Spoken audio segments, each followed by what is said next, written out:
Ya, shalom, selamat pagi. Nah, saudara, kita akan masuk dalam topik atau materi yang baru, yaitu kata sifat atau kata adjektif. Nah, untuk mendapat penjelasan yang menyeluruh, mari kita memperhatikan materi berikut melalui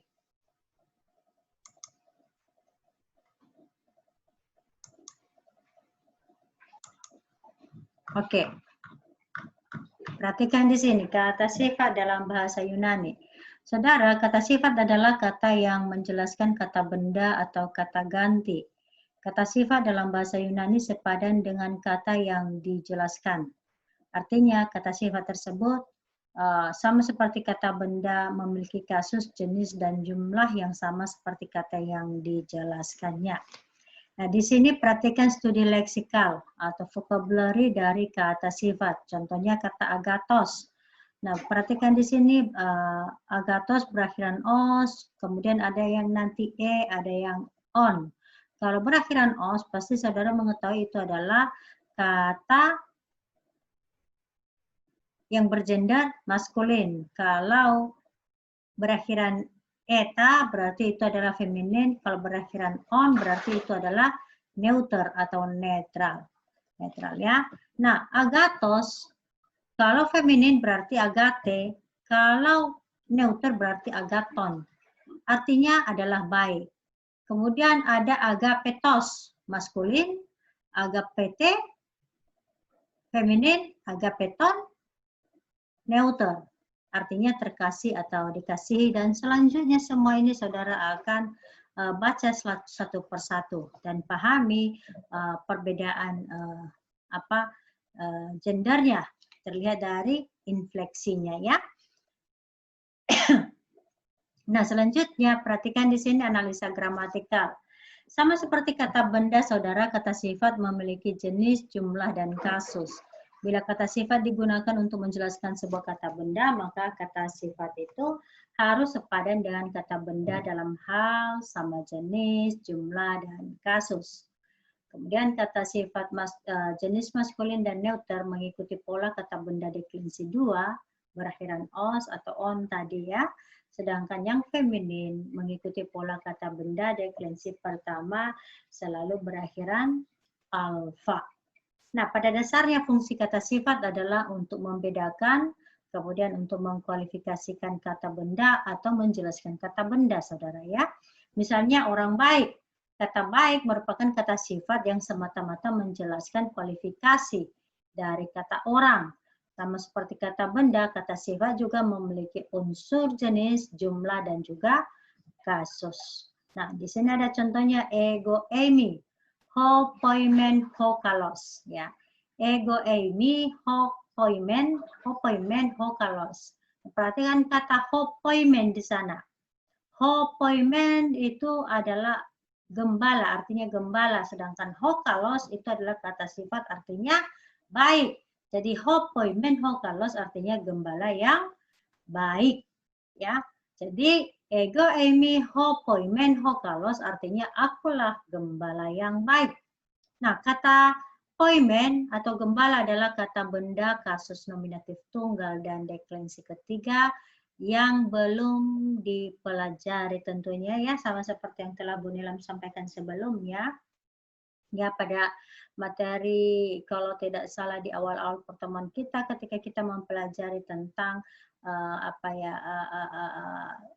berbagai jenis dan kasus dalam kata benda ya, Beliau sudah menjelaskan bahwa kata benda deklensi ya, kata benda deklensi ketiga akan dipelajari dalam bahasa Yunani lanjutan. Nah, perhatikan di sini infleksi kata sifat. Kata sifat agathos, agate, dan atau agaton. Nah, perhatikan di sini terdiri dari genre maskulin, feminin, dan neuter. Terdiri dari jenis jumlahnya tunggal dan jamak, ya. Kemudian kasusnya ada di sini. Mulai dari nominatif, genitif, datif, akusatif, dan vokatif. Kemudian kasus, contohnya di sini kata sifat mikros. Mikros kalau maskulin tunggal. Kemudian kalau feminin tunggal, mikre. Kemudian kalau neuter berarti mikron. Mikron ya, neuter tunggal. Perhatikan di sini infleksinya. Bisa diperhatikan kan sesuai dengan kasusnya. Kemudian kalau jamak, begini dia mengikuti infleksi dari kata benda, ya apakah itu kata benda maskulin, kata benda feminin, atau kata benda neuter. Nah, perhatikan di sini penggunaan kata sifat. Berdasarkan gramatika Yunani, kata sifat dapat dipakai dalam 3 makna yang berbeda. Pertama, ada posisi atributif. Nah, kata sifat yang digunakan untuk mencirikan kata benda yang berartikel ada 3 jenis di sini ya. Perhatikan di sini ciri khas dari posisi atributif adalah bahwa ini mencirikan kata benda yang berartikel. Artinya kata bendanya yang berartikel. Sedangkan kata sifatnya tidak memiliki artikel. Nah, tapi ada beberapa jenis lagi dari kata sifat atributif ini dengan posisi atributif. Kita melihat atributif pertama rangkaiannya adalah atau rumusnya adalah artikel kata sifat kata benda. Nah, perhatikan contoh ho agathos basileus. Ya, ho agathos basileus. Jadi ho agathos itu yang punya artikel adalah kata sifat, sedangkan kata bendanya tidak memiliki artikel. Maka diterjemahkan raja yang baik. Ya, raja yang baik. Nah, posisi atributif pertama memberi tekanan lebih besar terhadap kata sifat daripada kata bendanya. Kenapa demikian? Karena kata sifat yang memiliki artikel. Kemudian ada atributif kedua, rangkaiannya adalah artikel kata benda, artikel kata sifat. Artinya, kata benda dan kata sifat sama-sama memiliki artikel. Contohnya, ho basileus, ho agathos. Sama artinya raja yang baik. Tetapi di sini kita bisa melihat bahwa baik kata sifat maupun kata benda sama-sama ditonjolkan karena sama-sama memiliki artikel. Dengan demikian, kata sifat itu ditempatkan selaku suatu klimaks dalam posisi dengan kata bendanya, ya. Dan yang ketiga, ada atribut ketiga, rangkaiannya adalah atau rumusnya adalah kata benda, artikel, kata sifat. Duluan penulisan kata benda tanpa artikel, baru kata sifat. Contohnya adalah, ini terbalik, kata benda ya, berarti basileus ho agathos. Ya, basileus ho agathos. Nah, kemudian ada posisi yang kedua, yaitu kata sifat dengan posisi predikatif. Nah, di sini ada artikel di kata sifat dan ada kata benda yang sepadan. Posisi predikatif di sini dapat dikategorikan dalam 2 jenis. Pertama, ada predikat pertama, predikatif pertama, di mana rumusnya adalah kata sifat, artikel, kata benda. Ya. Di sini yang memiliki artikel adalah kata benda. Contohnya agathos ho basileus, artinya raja itu baik. Kalau posisi atributif, ya, kalau posisi atributif diterjemahkan dengan kata yang. Tapi kalau sudah posisi predikatif diterjemahkan dengan arti itu, ya. Raja itu baik. Nah, di sini kata sifat mendapat tekanan sedikit lebih besar dari kata bendanya. Predikatif kedua rangkaiannya terdiri dari artikel kata benda, kata sifat. Artinya kata benda yang memiliki artikel, sedangkan kata sifat tidak memiliki artikel. Contoh, ho basileus agathos, artinya raja itu baik. Ya. Kemudian ada kata sifat dengan posisi yang ketiga adalah posisi substantif. Perhatikan di sini penggunaan secara substantif adalah kata sifat yang dipergunakan sebagai kata benda. Rangkaiannya terdiri dari artikel, kata sifat. Jadi ada artikel, ada kata sifat. Contohnya, hoi agathoi artinya orang-orang atau laki-laki baik. Mengapa laki-laki? Karena dia memiliki artikel maskulin.